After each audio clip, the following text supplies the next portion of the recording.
Hi friends, I'm Tina. Welcome back to Whispering Cottage Home.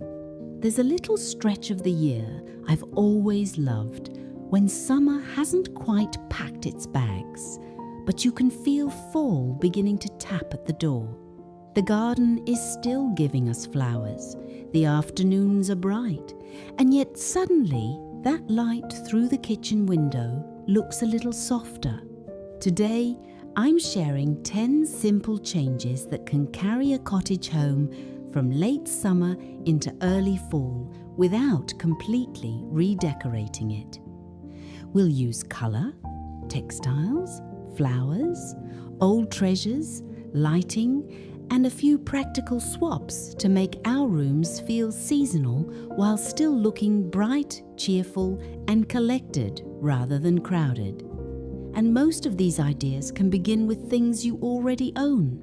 Before we get started, I'd love to know, when do you begin decorating for fall? Are you ready in August? Or do you hold on to summer until September is well underway?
The first change is one of the easiest. Don't remove all your summer colour. Deepen it. If your cottage living room already has French blue pillows, cream slip covers, or a floral chair, keep them. Then bring in 1 or 2 richer notes: cranberry red, garden green, warm honey, or a little burnt orange. That works because the room still feels familiar. You're not changing the entire colour story, you're simply giving it a little more weight. Try replacing 2 pale summer cushions with a plaid or floral pair that includes one of your existing colours. A French blue sofa pillow, for example, looks beautiful beside a cranberry and blue wool plaid. And if you're mixing patterns, vary the scale. Let one pattern be larger, such as cabbage roses, and the second smaller, such as gingham or a narrow stripe. When every pattern is the same size, they compete. Different scales give the eye somewhere to rest. Think of those old family rooms where nothing came from one matching set. Somehow, the curtains, braided rug, upholstered chair, and Grandma's needlepoint pillow all belonged together. That collected look is still one of the nicest forms of cottage style.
My second and third changes both happen around the table. Switch the centerpiece and add one layer of seasonal textiles.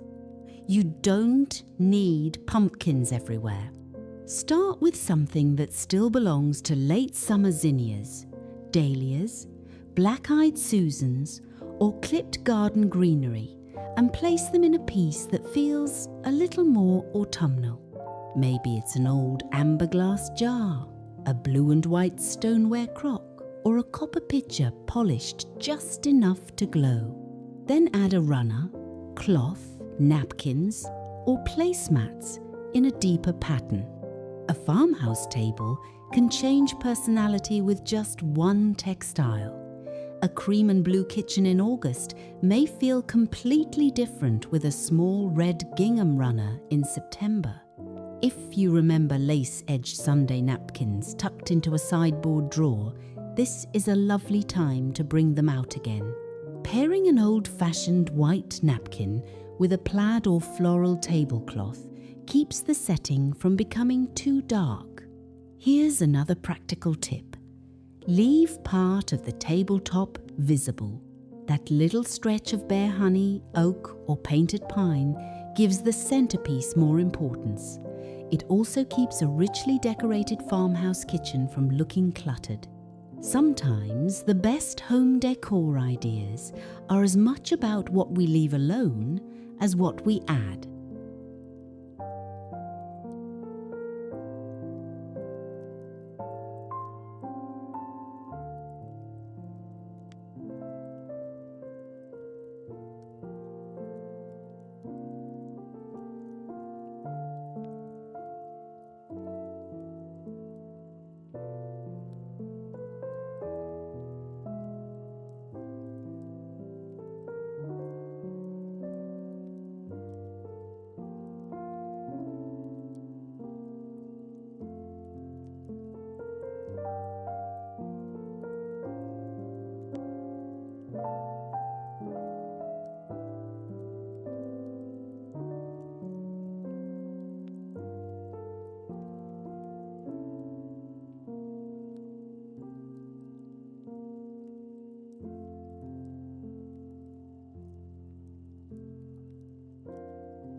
Changes 4 and 5 belong in the kitchen. Restyle one display area and bring everyday vintage pieces forward. Instead of decorating every cabinet, choose one shelf, hutch, or open section of kitchen storage. Maybe you have an old Pyrex bowl that reminds you of your mother's kitchen. Bring it down from the top cupboard, fill it with apples, pears, or folded tea towels, and let it become part of the season.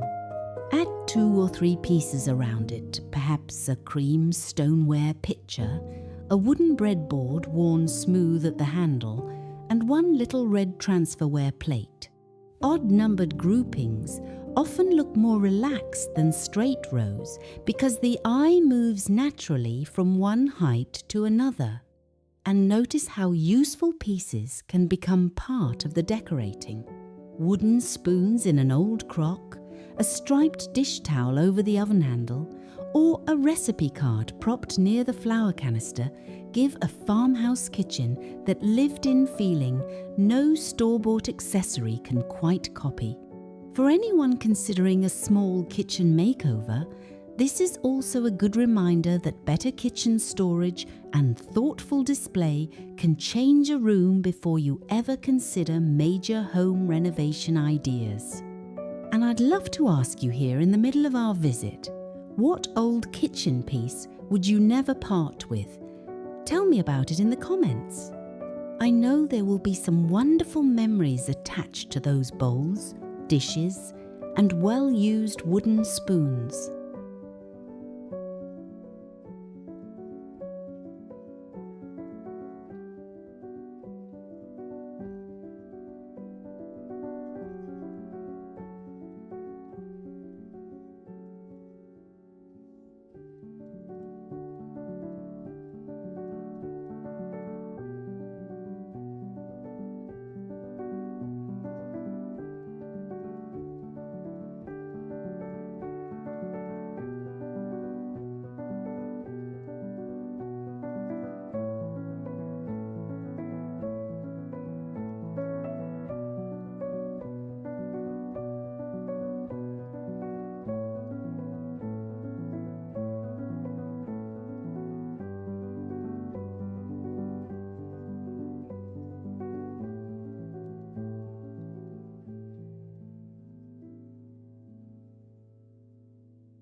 Changes 6 and 7 are about comfort. Bring back one heavier textile and soften one sitting area. This might be the week you fold a light cotton quilt across the foot of the bed, return a wool throw to the reading chair, or place a small hooked rug beside the kitchen sink. You don't need to cover every chair with blankets. One good textile in the right place is enough. In a bedroom, keep the crisp cream coverlet, but fold a blue, red and sage patchwork quilt across the lower third of the bed. The cream keeps everything fresh. The deeper colours tell us the season is turning. Maybe that reminds you of a chenille bedspread at your grandmother's house, with its raised floral tufts and that unmistakable weight when you pulled it up at night. For upholstered rooms, repeat your main textile colour once or twice elsewhere. A cranberry stripe in the throw might appear again in a small lampshade trim or a vase of red dahlias. That repetition is what makes interior design feel intentional rather than accidental.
Our last 3 changes are especially simple. Adjust the lighting, refresh the entry, and add one unmistakable fall note. As the evenings begin arriving earlier, start using table lamps again. A brass lamp with a cream pleated shade, a small ceramic lamp on the kitchen counter, or a shaded lamp beside your favorite chair brings light lower into the room. That creates little pools of illumination instead of depending only on one overhead fixture. If your lampshades have yellowed or become too dark, replacing a shade is one of those affordable home upgrades that can make vintage home decor look fresher without losing its character. Next, give the entry or porch a small seasonal change. You might replace a summer basket with a stoneware crock of late blooming mums. Add a plaid cushion to a painted porch chair, or hang a simple wreath made from preserved leaves and berries. And finally, bring in just one obvious autumn symbol, a bowl of apples. 3 small pumpkins on the steps. A bundle of wheat in an old pitcher. 1 is often enough. When every shelf announces the season, the room can lose its personality. But when 1 or 2 details whisper, fall, while the rest of the home still looks like you, the change feels natural. That, to me, is the beauty of decorating between seasons. We aren't erasing summer overnight. We're letting the house change slowly, just as the garden does. Maybe the blue and white dishes stay on the hutch. Maybe the zinnias remain on the table. We simply add a plaid throw, polish the brass lamp, set out a bowl of apples, and notice that the house suddenly feels ready for September. I hope these 10 simple decorating ideas give you a few ways to enjoy this beautiful in-between season using the treasures, colours and furniture you already have. If you enjoyed our visit today, I'd be so happy if you would like the video, subscribe to Whispering Cottage Home, and tell me in the comments which little fall change you'll make first. Thank you for spending this time with me, friends. I'll see you again soon at Whispering Cottage Home.